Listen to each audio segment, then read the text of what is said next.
Okay, we are going to start painting our balloons. What we need to get is our sink monitors. We'll fill up just a little bit water for everyone. Make sure you don't fill it to the brim, but about like halfway, which you can't really see, but it's filled up about halfway. That way we don't spill everywhere. And you're going to share this water with the person next to you, so not everyone gets their own. You also are going to need a big brush, which the collectors will get for everyone. Just a little bit bigger than the one that is already in your palette, which is our small brush. And we're going to use this to outline around the balloons. We're going to start today with painting our primary colors. What are our primary colors?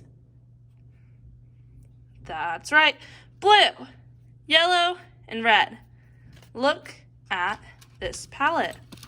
There are a lot of colors that we could maybe mix up and think that it is going to be the blue we're going to use. This one is blue-green, so do not use this. This is blue, this is yellow, and this is red. Which one goes first? Red goes first. Good. But you know what I'm actually going to do? I'm going to paint with yellow first. Anyone have any guesses as to why I would start with yellow?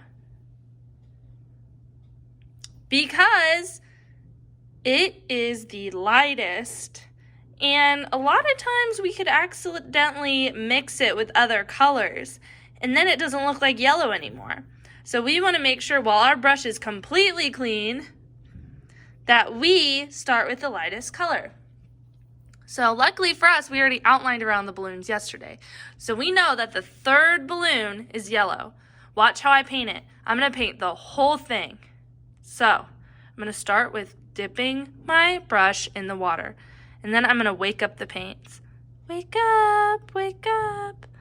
What I am not doing is jabbing my brush into the paint. I'm just lightly putting it on its tippy toes. Think of your brush as a beautiful ballerina, and it needs to stay on its tippy, tippy toes. Tippy, tippy, tippy toes. So you have to be very careful and gentle with your paints. Tippy, tippy toes. And I use lots of water, more water than even I use paint.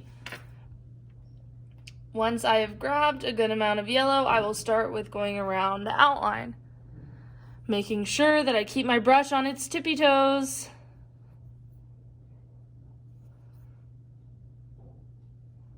And if it ever is hard to pick up paint, which it should never feel hard, but if it ever is, then we know that we need more water. Again, stay on the side of more water, less paint, but that does not mean we are drenching our paper in water. Because look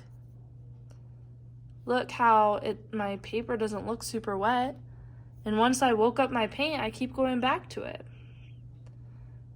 So let's look at how much water we actually need. So I did my outline. Now I'm going to clean off my small brush because I'm done with it. Clean, clean, clean. I'm wiping it on the bottom of the water container. And then I'm going to clean it off on the paper towel. And if I don't see any yellow, I know that I cleaned it off really, really well. Woo!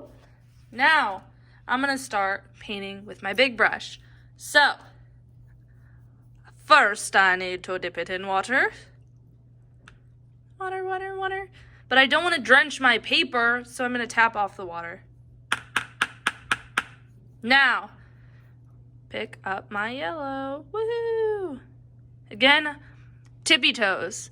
If I see yellow over your entire brush, you're not doing it correctly. You're not keeping your ballerina brush on its tippy toes.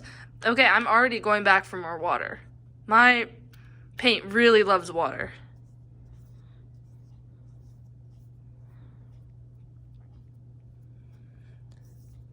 Okay, again, more water. Basically, when we move on to the big brush, look, only on the tippy toes. Basically, when we move on to the big brush, we're picking up a lot of water because that'll help it blend on the page quicker as well.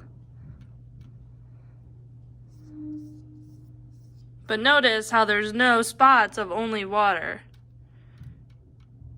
Wow, I got this paint a lot of water in there, but still, I'm keeping my brush on its tippy toes, so I'm doing the right thing.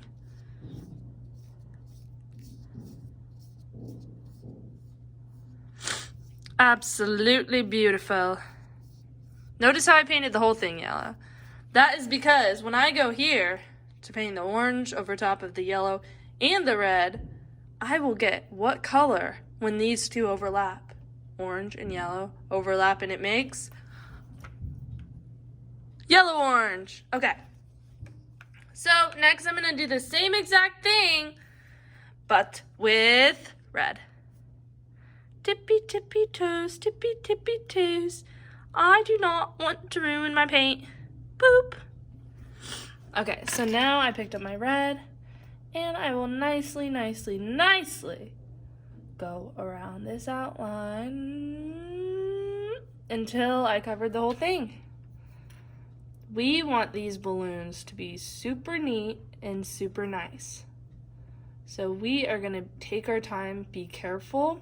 We're going to try to earn some stickers by going slow. So basically this project's going to be a slow competition. So we are trying to take our time. Who can take the longest amount of time to work on this? Okay? I'm done with the small brush, so what do? Clean it off really well, rub it at the bottom, and then check. No red on my paper towel. Now I'm ready for the big brush. Lots of water, tippy toes.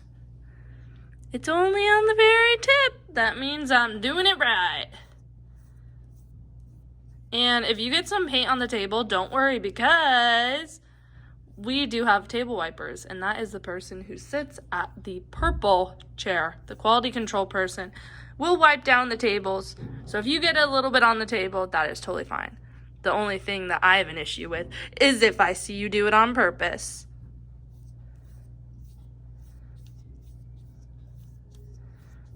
All right, so today I want us to get done the red, the yellow, and the blue balloon. So you should have already outlined this one here with blue, but that one's going next. We're doing it in this order, the same order that we did our color wheel in. So first, wake up the paint. Doot, drop, drop. Wake up blue, wake up blue. Okay. Tippy toes. And start painting. Beautiful. Okay, I'm gonna finish that blue on my own time. But again, when I'm done with my brushes, wash, wash, wash, wash, wash. Check. If there's still blue on the paper towel, you know you need to keep going until the blue is completely off. All right, thanks for watching, guys. Let's have fun and make our balloons.